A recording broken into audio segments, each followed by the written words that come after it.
Sir, Durgapur গণধর্ষণ কাণ্ডে রাজ্য জুড়ে ঝড়, গ্রেফতার বেড়ে 5, ঘটনা ধামাচাপা দেওয়ার চেষ্টা হয়েছে, পুলিশের বিরুদ্ধে বিস্ফোরক নির্যাতিতার বাবা। দেখুন, আমাদের এই বিচার বিভাগে একটা কথা চালু আছে যে ন্যায় বিচার আমরা করছি এটাই যথেষ্ট নয়, লোকেরা যাতে বুঝতে পারে যে আমরা ন্যায় বিচার করছি। তো এখানে নির্যাতিতার বাবা, তারা তো খুবই খারাপ মানসিক অবস্থায় আছেন। তো এটা আমাদের প্রশাসনের ব্যর্থতা যে আমাদের পুলিশের লোকেরা বা প্রশাসনের অন্য লোকেরা তার বাবা মাকে বোঝাতে এটা ব্যর্থ হয়েছেন যে আমরা সঠিকভাবে তদন্ত করছি, আমরা কিছু ধামাচাপা দিতে চাইছি না। বলুন। ঠিক স্যার, একটা এখানে প্রশ্ন আসছে যে রাত 12:30টায় কিভাবে বাইরে গেল? গতকালই বলেছিলেন মুখ্যমন্ত্রী সন্ধে 7:58-তে বেরিয়ে 9:29 ফেরেন নির্যাতিতা।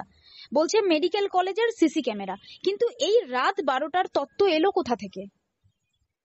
আচ্ছা, আমাদের মাননীয় মুখ্যমন্ত্রী, যিনি পুলিশ মন্ত্রী এবং স্বাস্থ্যমন্ত্রীও, তিনি সঠিক কথা কখন বলেন? রবীন্দ্রনাথ কত সালে মারা গিয়েছিলেন? 1941 সালে। কিন্তু তা 6-7 বছর পরে তাকে দিয়ে গান্ধীজিকে ফলের রস খাইয়ে অনশন ভাঙতে তার আপত্তি হয়েছিল কি? রামমোহন রায় কবে মারা গিয়েছিলেন?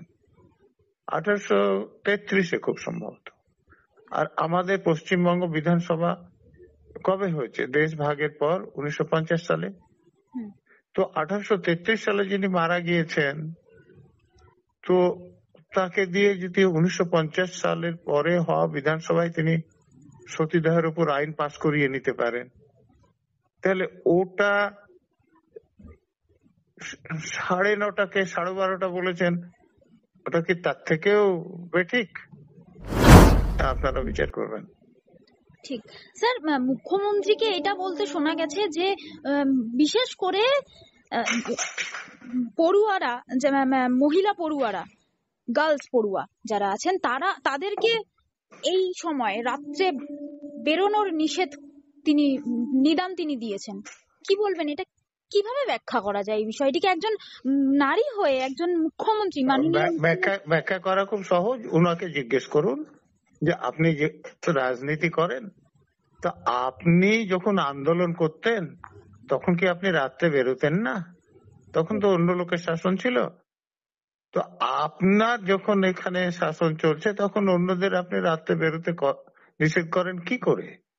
এখন মেয়েদের সমান অধিকার আমাদের সমাজ স্বীকৃতি দিয়েছে, তারা এয়ারফোর্সের পাইলট হচ্ছে, ডাক্তার ইঞ্জিনিয়ার তো কোনো কথা নাই, নৌবাহিনীতে সেনাবাহিনীতেও কাজ করছে, তারা আজকে ইউনিভার্সিটিতে পড়াচ্ছে, গবেষণা করছে, সায়েন্টিস্ট হচ্ছে,